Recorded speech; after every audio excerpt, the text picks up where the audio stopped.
The Young and the Restless recap Tuesday, full December 30th, 2025. What unfolded was not a series of impulsive explosions or theatrical confrontations, but something far more dangerous in Genoa City, carefully calculated decisions, private reckonings, and words spoken with the full awareness that they could never be taken back. Nothing about these moments was loud, yet every choice carried weight, and every silence reshaped the balance of power. Victor moved with intention, Nikki chose honesty over self-protection, and Claire made it unmistakably clear that she would not apologize for surviving on her own terms. Each action stood alone, yet together they formed a quiet but irreversible shift that will continue to echo long after the room has emptied and the voices have faded. Victor Newman has never been sentimental about loyalty. For him, loyalty is not a gift to be cherished, but a currency to be spent, expected as a baseline requirement for proximity to power. Those who orbit him understand this instinctively. Victor does not beg for allegiance. He assumes it, and when it is withdrawn, he retaliates without hesitation. Yet in Tuesday's episode, Victor did something subtly unprecedented. He acknowledged loyalty openly, not in private reassurance or implied protection, but in a deliberate, unmistakable gesture meant to be seen and understood. This was not a change of heart. It was a strategic recalibration. After Michael once again proved that, when pressed, he would side with Victor rather than remain neutral or principled at a distance. Victor responded not with vague approval, but with concrete recognition. This was not an emotional reaction born of gratitude. Victor does not reward out of affection. He rewards to reinforce structure. By formally acknowledging Michael's loyalty, Victor sent a message to everyone within his inner circle. Loyalty is not only expected, it is noticed, tracked, and compensated. In Victor's world, acknowledgement is a tool, one designed to tighten bonds rather than loosen them. It creates obligation, reinforces hierarchy, and ensures that the recipient understands exactly where they stand and how difficult it will be to ever step away. Michael understood this immediately. He has spent too many years navigating Victor's orbit to mistake reward for generosity. A favor from Victor is never free. It is an investment, one that matures over time and demands repayment when least convenient. The recognition offered to Michael was not an elevation, it was a tether. Accepting it would not grant him freedom or security, but would instead narrow his options even further. Victor knew this, and Michael knew that Victor knew it. The power of the moment lay not in what was said, but in what was mutually understood.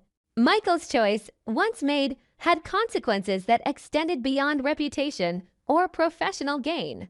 It reshaped his future leverage, binding him more tightly to Victor's long-term agenda whether he liked it or not. While Victor and Michael navigated this exchange with calculated restraint, Nikki faced her own reckoning, one rooted not in strategy but in exhaustion. For years, she has absorbed Victor's manipulations by convincing herself that silence was a form of survival, that enduring his tactics was the price of maintaining stability. But what became clear in this moment was that silence had ceased to protect her. It had only prolonged the erosion of trust. Nikki did not confront Victor with theatrics or accusations designed to wound. Instead, she chose something far more destabilizing for him: truth, delivered calmly and without negotiation. Nikki's decision to speak was not impulsive. It was the result of accumulated disappointment of watching Victor once again weaponize loyalty and control without regard for the personal wreckage left behind. By refusing to remain quiet, Nikki rejected the unspoken agreement that had governed their relationship for so long, the idea that Victor's victories required her complicity. Her honesty was not framed as an ultimatum or a plea. It was a boundary. In choosing transparency over silence, Nikki made it clear that she would no longer sacrifice her integrity to preserve a marriage built on manipulation. The power of her choice lay in its finality. Words spoken from clarity cannot be unsaid, and Nikki did not try to soften them. What made Nikki's stance particularly devastating was its lack of spectacle. There was no dramatic escalation, no emotional bargaining.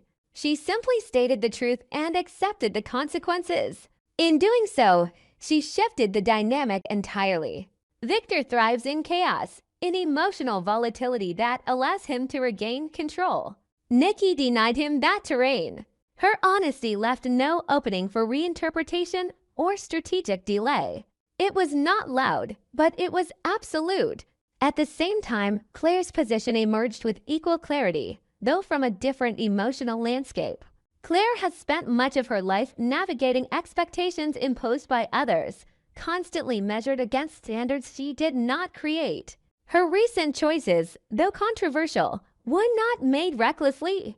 They were the result of deliberate self-preservation. When faced with judgment or pressure to express regret, Claire did something quietly radical. She refused to apologize. Not out of defiance, but out of self-respect. Claire's refusal was not about denying the impact of her decisions. It was about rejecting the idea that survival requires remorse. She understands that apologies, once offered, become leverage tools others use to rewrite your intentions and diminish your agency. By stating plainly that she would not apologize for choices made consciously and with awareness, Claire reclaimed ownership of her narrative. This was not a public declaration meant to provoke. It was a private truth stated firmly, without embellishment, and without retreat. In a world like Genoa City, where words are often deployed as weapons or shields, Claire's refusal carried consequence precisely because it was so restrained. She did not argue, justify, or seek approval. She simply stood by her decisions. That kind of resolve unsettles people far more than anger ever could. It forces others to confront the reality that not all choices are made to be forgiven, some are made to be lived with. Taken together, these moments formed a pattern that was impossible to ignore. Victor's calculated reward, Nikki's choice of honesty, and Claire's unapologetic stance all unfolded without shouting, without spectacle, without the chaos typically associated with turning points in Genoa City. Yet each action altered the terrain. Victor tightened his grip on loyalty by formalizing it. Nikki loosened his hold on her by refusing silence. Claire stepped out of the cycle of justification altogether, choosing certainty over acceptance. The consequences of these choices are not immediate explosions, but slow-burning shifts. Michael's acceptance of Victor's recognition will bind him more tightly to decisions yet to come. Nikki's honesty will reverberate through her relationship with Victor long after the words themselves fade. Claire's refusal to apologize will redefine how others engage with her moving forward, stripping them of the comfort of her self-doubt. Nothing about these moments was accidental. Every word, every pause, every decision was made with awareness of its permanence. In Genoa City, power does not always announce itself loudly. Sometimes it moves in silence, reshaping lives through choices that cannot be undone. And it is those quiet decisions measured, intentional, irrevocable that ultimately leave the deepest marks. In Genoa City, the moments that truly change the map rarely arrive with slammed doors or public shouting matches. They arrive in choices made with steady hands, in conversations held behind half-closed doors, and in words spoken with the terrible clarity of someone who knows there is no clean way back. That is what made this stretch of the story feel so potent. Everyone involved seemed to understand they were stepping over lines that could not be erased later. Victor did not simply accept loyalty as an entitlement. He turned it into a transaction with a purpose. Nikki did not simply absorb another deception and file it away for the sake of peace. She chose honesty even though honesty threatens every fragile compromise she has ever made with Victor. Claire did not simply push back against judgment and then soften the edges to keep the people around her comfortable. She refused to retreat at all. Nothing about these choices was loud, but all of them carry consequences that don't burn fast and fade. They spread slowly, they seep into alliances, they change what people feel safe saying out loud, and they force everyone to make new calculations about where they stand. The Genoa City Club has always been the perfect setting for this kind of quiet warfare because it rewards confidence and punishes hesitation. It is a place where reputations are polished and damaged in the same breath, where a single overheard detail can become a weapon sharper than any formal accusation. That is why the confession Jack and Nikki happened to hear mattered so much. It did not arrive as a rumor or a carefully curated leak, but as something raw and unguarded, offered by Michael in a moment when he believed he was surrounded by the right walls and the right assumptions. The admission that he had provided Victor with evidence was not just a plot point. It was an unveiling of the invisible infrastructure Victor relies on people who can still convince themselves they're acting responsibly even as they strengthen Victor's grip. When Jack realized what he'd heard, his anger wasn't theatrical, it was instinctive, because Jack's relationship with betrayal has never been abstract. He has spent his life learning which compromises cost him control and which ones cost him his self-respect. And Michael's choice landed in that unbearable category where business and morality overlap. Jack's confrontation with Michael was fueled by a sense that this wasn't simply an error in judgment. It was a decision made with eyes open, and that is what makes it so hard to forgive. The worst part was the clarity. Michael knew exactly who Victor is, knew exactly how Victor weaponizes information and loyalty, and still decided to help him. Jack's fury, therefore, wasn't only about losing a strategic advantage. It was about being forced to face the possibility that even the people who understand Victor best can still be pulled into his orbit when pressure rises. Nikki, standing in the same space, felt the rupture from a different angle, not as an executive or a rival, but as the person who keeps learning over and over that Victor can still find new ways to make her feel foolish for believing in any version of him that isn't ruthless. The public setting made everything worse, not because Nikki needed an audience, but because an audience removes the possibility of pretending the damage is private. And Victor, sensing the moment with the predatory precision he has mastered, leaned into it. He did not try to soften the blow or hide behind ambiguity. He confirmed what happened, and the satisfaction in his posture made the point that mattered most. He was not merely winning a dispute. He was demonstrating that he can still command loyalty in ways that leave his opponents watching helplessly. In Victor's world, victory is never just an outcome. It is a display, and he knows displays reshape fear and obedience more effectively than any legal argument. That is where the deliberate reward comes in, and why it is so unsettling. Victor has never had to praise loyalty to receive it. He expects it the way he expects doors to open when he walks toward them. Yet this time he chose to acknowledge Michael formally, to make the reward unmistakable, and that choice reveals the deeper strategy. Victor isn't simply celebrating Michael. He is fortifying the idea that proximity to him has measurable benefits, and that the cost of stepping away from him will always feel higher than the cost of staying. This is not gratitude. It is structure. By rewarding Michael, Victor turns Michael into proof that the right kind of loyalty is noticed and compensated. Proof that Victor can still create incentives strong enough to override hesitation. Proof that anyone who wants protection, influence, or a future inside the most powerful machine in town must accept that Victor is the one who writes the terms. Michael understands this with painful clarity because he has lived long enough in Victor's shadow to recognize that Victor's rewards are never clean. They come with an invisible contract that tightens over time. The gift is never just a gift. It is a marker, a reminder that Victor can elevate you and therefore can bury you, too. Accepting Victor's recognition does not set Michael free. It binds him more tightly, and the binding is the point. Victor wants Michael to feel the weight of obligation, wants him to understand that loyalty is now part of his identity in the eyes of everyone watching. That is why the reward is so effective. It turns a private compromise into a public alignment, and public alignment is harder to escape.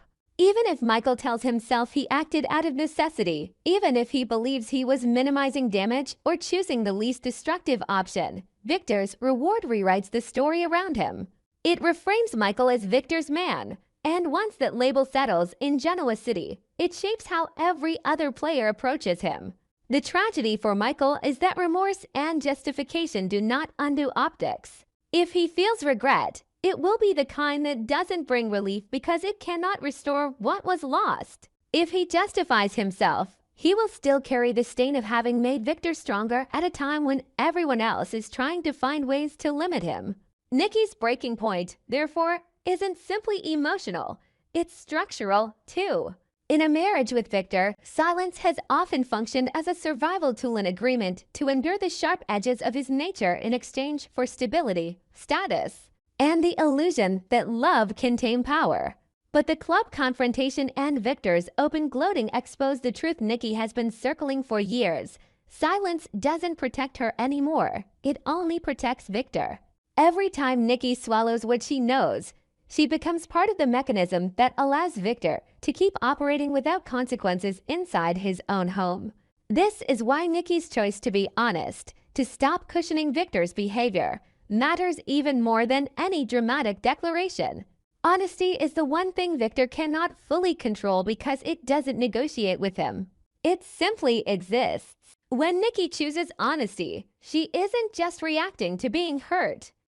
She is refusing to cooperate with the narrative Victor depends on, the narrative that everyone will eventually fold, that outrage will cool, that people will come back because they always do. Nikki's honesty is a threat precisely because it is quiet. It is steady. It doesn't beg Victor to change. It stops expecting him to. It signals a kind of exhaustion that can't be manipulated with charm or intimidation. And that exhaustion becomes even more dangerous when Nikki directs it outward, away from the private sphere of marriage and into the realm of trust with someone Victor has battled for decades.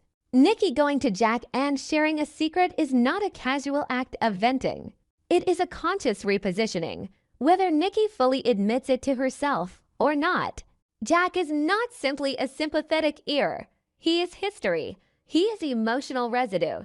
He is someone who has stood opposite Victor in conflicts that have shaped both their lives. Jack carries his own scars from Victor's tactics, and he also carries complicated moments of grudging respect, moments of rivalry so personal they feel like family trauma, moments when the battle between them has never been solely about business. Nikki knows this. She knows that Jack is not neutral ground. She knows that confiding in him is not the same as confiding in a friend who can keep the information contained within comfort. Jack is a man who understands how information spreads, how it becomes leverage, how it changes the rhythm of the next move.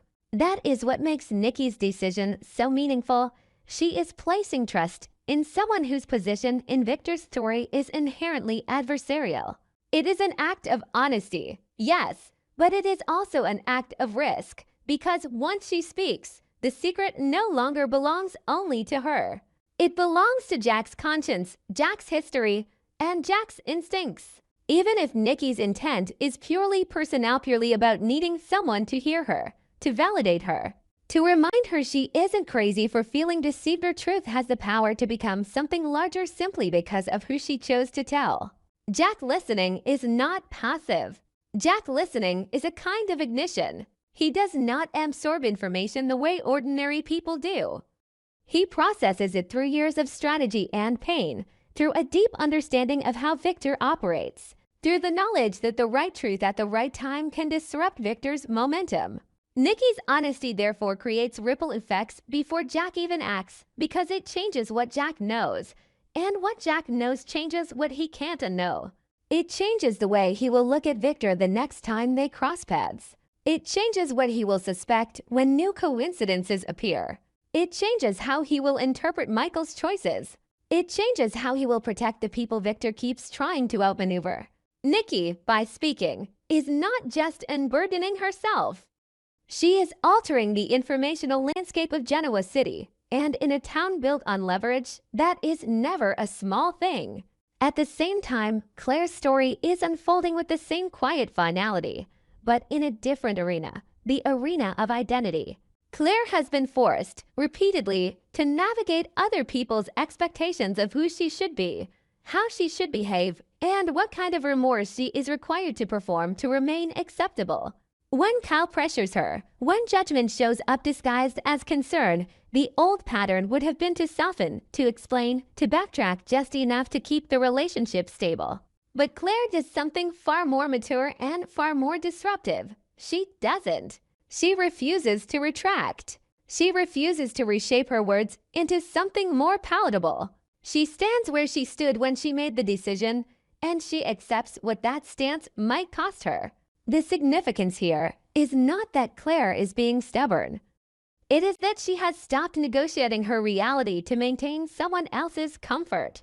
She is no longer defending herself, as if her choices need permission to exist. Instead of reacting from fear, she takes responsibility, the kind that includes consequences. That shift changes everything because it removes the leverage other people get from her insecurity. If Claire no longer needs approval, then disapproval loses some of its power. If she refuses to apologize on demand, then guilt can't be used to steer her. Claire defining herself is not a loud declaration. It is a subtle withdrawal from the old game, and the old game is what kept her trapped. What makes these threads feel connected is the theme running underneath all of them. Power is changing hands, not through violence or spectacle, but through truth and transaction.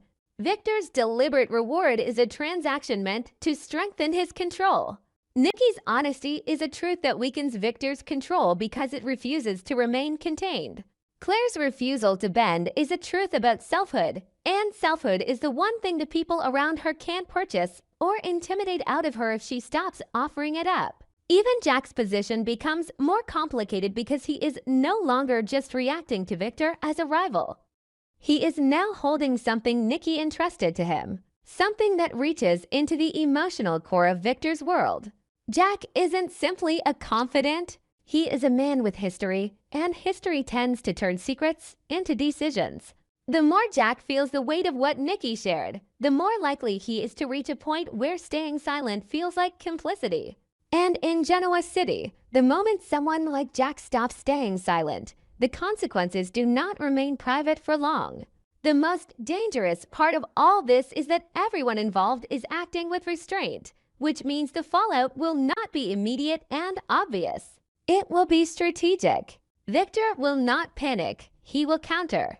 Michael will not collapse, he will calculate, even if calculation makes him feel colder than he wants to be. Nikki will not scream, she will move quietly, and every quiet move will shift the ground beneath Victor's certainty. Claire will not plead, she will keep walking forward, and the people who expected her to come back and apologize will be forced to decide whether they can meet her where she is now.